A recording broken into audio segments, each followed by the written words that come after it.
All right, that other big story on the weekend. Iran's military strike on Israel. 300 plus drones and missiles launched by Iran, 99% thwarted by Israel's air defences, of course with the help of the US and allies.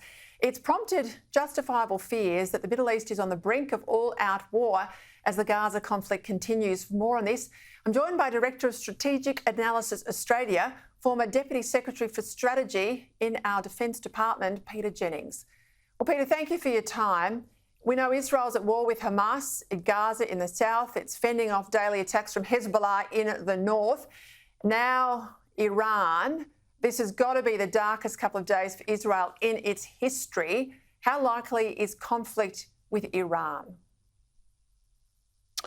I think direct conflict with Iran is not highly likely, Peter. I think the next thing we might see is a large-scale Israeli campaign in the north of Israel going into southern Lebanon to attack Hezbollah. And the main reason for that is that Israel is justifiably fearful of Hezbollah being able to do on a much larger scale what Hamas did down in the south in Gaza on October 7 by coming across the fence to attack Israelis. If Hezbollah attempts to do that in the north of the country, that's a large populated area. It really does present an existential threat to the future security of Israel. And I think even as we speak, Israel is taking steps to at least give themselves the ability to launch a significant military campaign into southern Lebanon. That's what I would expect to see next. People were quick around the world to condemn Iran, but basically almost sit on Israel in terms of any retaliatory response. Our PM, condemned the Iranian attack, but refused to say whether he stood with Israel on it or not.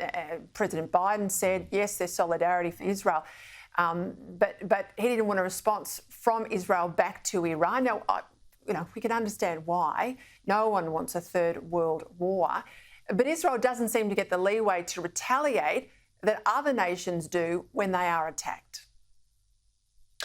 There's an unreality in how I think both Biden in recent weeks and the Albanese government have been talking about Israel.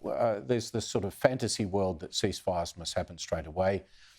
They say there could be no future for Hamas in Gaza, but the only way Hamas is not going to have a future in Gaza is if the Israeli Defense Force defeats them in battle. Hamas is not going to give up its military capabilities, and nor is Hezbollah in Lebanon.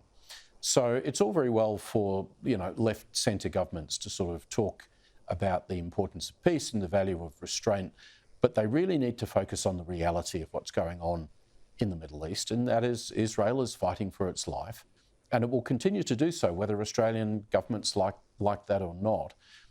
Israel is going to force military solutions because they have no other choice, and because Iran will keep pushing Hamas and Hezbollah to do their dirty work for them in attacking Israel.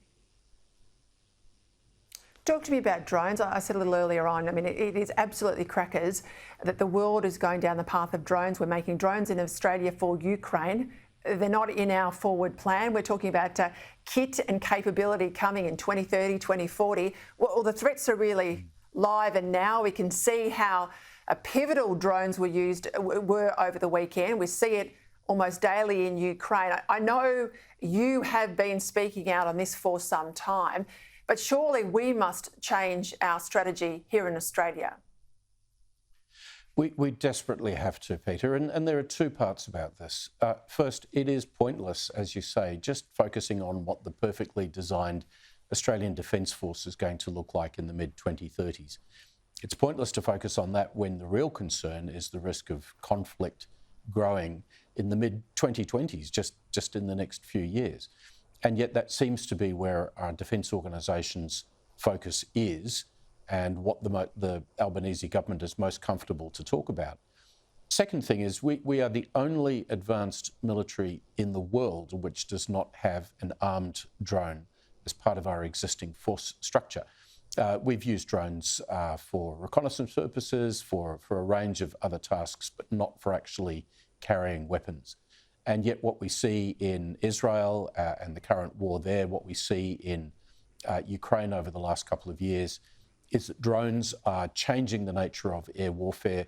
They're changing the nature of the battlefield and how to control it. And we are talking in theoretical terms about, well, maybe in half a decade's time. That's not good enough. There needs to be some urgent attention paid to this issue, given the threat which Australia currently faces in the region. Well, you know what you're talking about. Former DepSec there of Defence, Peter Jennings. Thank you for your time.